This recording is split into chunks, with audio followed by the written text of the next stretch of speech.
Hey, it's Matt Hampton here from the new Black Wall Street Market, and I am excited to have with me today Mr. Bruce LeVell, owner of Dunwoody Diamond, serial entrepreneur, done a lot of different things, and also a board member of Concerned Communities for America. Yeah. Mr. LeVell is bringing a special event here. He's been an ally of ours, and he's bringing a special event here to the new Black Wall Street Market. And so I wanted to talk about that event today because I really want to make sure that our community is aware of what we're doing here at the new Black Wall Street Market and what Mr. LeVell is bringing here. So, Bruce, thank you again. This is your second event with us. But would you just kind of tell us about this event that you're bringing here on February the 25th and why you're doing this with us? Yeah, thanks for having me again. And it's always a pleasure to be here again. Plan to come some more, of course. We had a great event in November on all the small black business owners around Atlanta. 300 plus people came? Yeah, it was awesome. I mean, you packed the house out. We had, and the thing that was really great about that event, Bruce, was that you brought seasoned entrepreneurs here that could really share what it looks like when you get to a certain level of success, not just kind of the startup story. So I think you brought a lot of value to the new Black Wall Street Market with that event. Yeah, it was a great combination. You know, anytime I always say you put our peeps in the room about access to capital.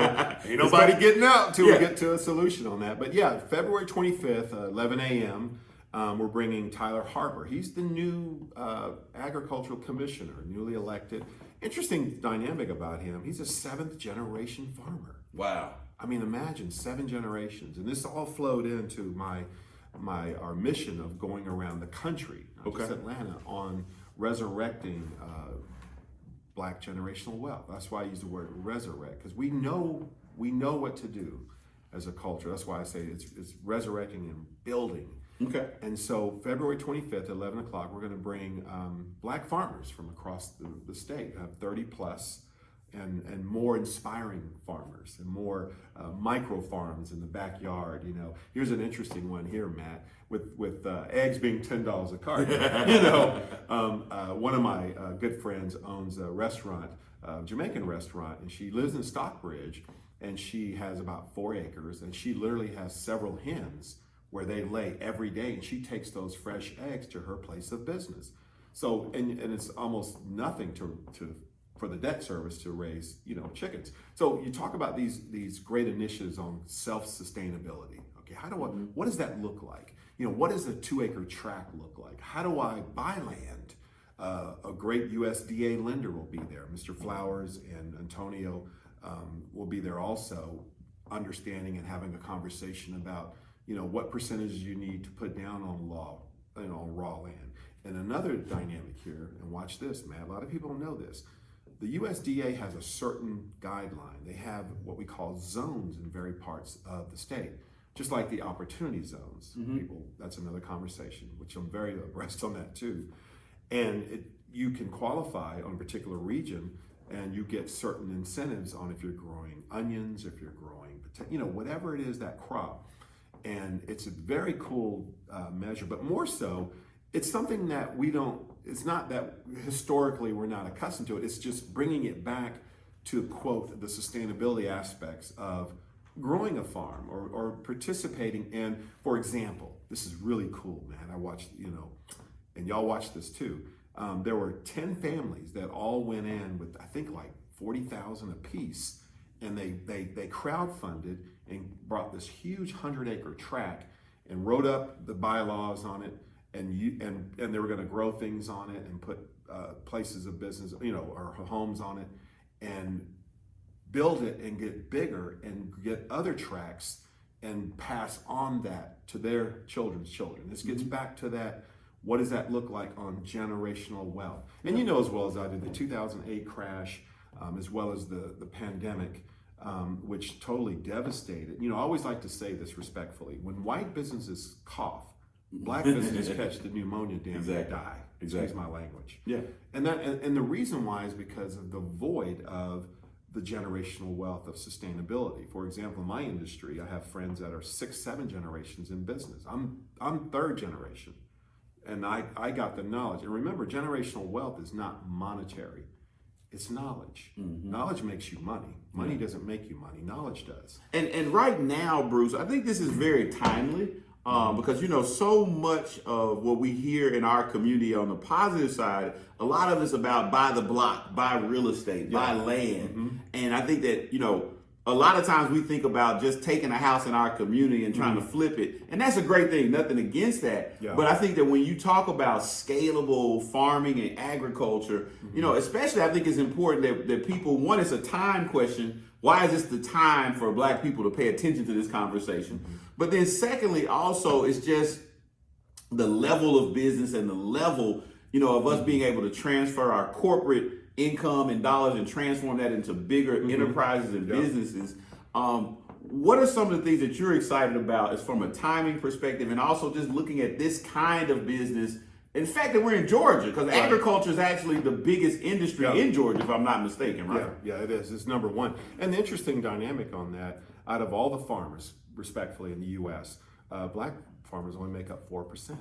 And so you look at that, well, wait a minute, but look at the consumer aspect of the population of who we are. We're 33, 34% Black population in Georgia.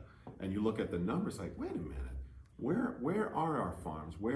And another thing, when you talk about the generational wealth, when your grandmother, bless her heart, or your granddad goes home to the Lord, where does that home go? Does it get sold? Does it get argued? Or do you take it and you cash flow it, you set it up in an annuity, you pass it on to your children's children, and then you use that to leverage more money to buy more land? It's nothing new I'm talking about, but it's something that putting players in the room, and there's nothing better, Matt, is to put, when I say us, people who look like us, we can wow. For example, one of my close friends when I came to Atlanta was Maynard Jackson. Maynard and I got to know each other really well. A legend, and I remember we were in the restroom at the Cyclorama. He was running against Tommy Lomax in 1988, and I was there with a friend with the Atlanta Association of Black Journalism. And I never forget, he said, now's the time for Black America to build your business, and that was like, wow. And then after that, fast forwarding, I met Greg Barranco, Juanita Barranco, Lincoln Mercury. Now he has Mercedes-Benz. My good friend Mac Wilborn, who was the first Black McDonald's operator. Now he has Popeyes and Concourse D and A, and all these things. But interesting to your point, when we see people who look like us, like the last event in November, the inspiration to wow, that right there has more power than just about anything. It's like, man. Look like, And Bruce, this is so awesome that you're bringing this kind of leader here, because we want the new Black Wall Street market. I won't say we are building the new Black Wall Street market to be a resource for our community where you can come here, get a piece of information, get a strategy, and Bruce, one of the statements I like to make is, if I can see it, I can be it. You can come here, meet a Black farmer that's done it, filled out the paperwork, gotten through the process, and they can tell you how to do it. And we want to be here as a community partner to make sure that you know how to do it and you have a support base to do what's necessary to get that farm, to make that happen. And right now, there's a real naturalist movement in our community to go back towards natural products, and we need to be the producers of those products. And so I am super excited, and Bruce, we want to thank you again for bringing good content and good people here to the new Black Wall Street market. And so again, we want to make sure that you got the date and time down. Saturday, February the 25th, in our ballroom, we will have the agricultural secretary and Bruce LeVell here with over 30 different farmers from around the state of Georgia, Black farmers in particular. Real ones, brother. Yeah. And we're going to get down to the and that's the thing with all of Bruce's events, and just Bruce as a character, I want to just kind of commend you, is that you get down to the real nitty gritty of getting things done. You get down to the real nitty gritty and have the important conversations. And so again, what can people look forward to if they come out to this event? What do you want the takeaways to be when people come into this awesome event we're doing February 25th? Well, just the generational wealth of knowledge. And real quick, I just want to emphasize this because, everyone has their place in the political world, everyone. And that's fine, but it doesn't define us as Black people. We can agree to disagree and love each other. But at the end of the day, whether you successful in this way or not, we still Black. That's not going to change. Right. So we have these events. We leave all that outside. the left, the right, the center, Republican. We don't care. We want to talk about the balance sheet. Right. What does the P&L look like? What is the profit and loss? How do we get to that point? How do we get to the point of resurrecting our generational wealth? Yeah. Well, you always make it interesting whenever you come to town. But again, I think you're right. We don't want to pay attention to the noise, as you put it. No. We really are at the New Black Wall Street market. We're looking at the numbers. Yep. We're looking at the business, the finances, the economic aspects of these conversations. And that's what we're focused on. And we certainly do enjoy that you bring a diversity of people here when you come here. And so we're excited to have you again. And we're looking forward to this, not just being the next event, but the beginning of a long-term relationship with you and with concerned communities of America to bring substantive conversations around entrepreneurship here. And folks, we want you to come here and figure out how to get that farm, how to take it to the next level. I'm going to be there because I want to be in farming too. I'm from Little Rock, I'm from Arkansas. And so it's kind of in the blood that want to be in agriculture. So I'm going to be there taking notes myself because that is one of our aspirations as a family as well. So Bruce, thanks again, man. We are excited about this. We're going to be pushing this hard. So if you're out there and you see this interview, get a snippet of it, please like it, share it, tell the community, and let's all come together on February the 25th at 11 a.m. at the New Black Wall Street Market, 8109 Mall Parkway in Stonecrest, Georgia. We need you to be here to learn about this awesome opportunities in agriculture and farming for African Americans and our community. Again, thank you so much, Bruce LeVell, and we look forward to seeing you again. Anything else you want to say about the event, Bruce? No, I'm really excited about it because there's things I love these events because I'm learning a lot, and I'm thankful to be a part of the mission. And, I told your boss, Mr.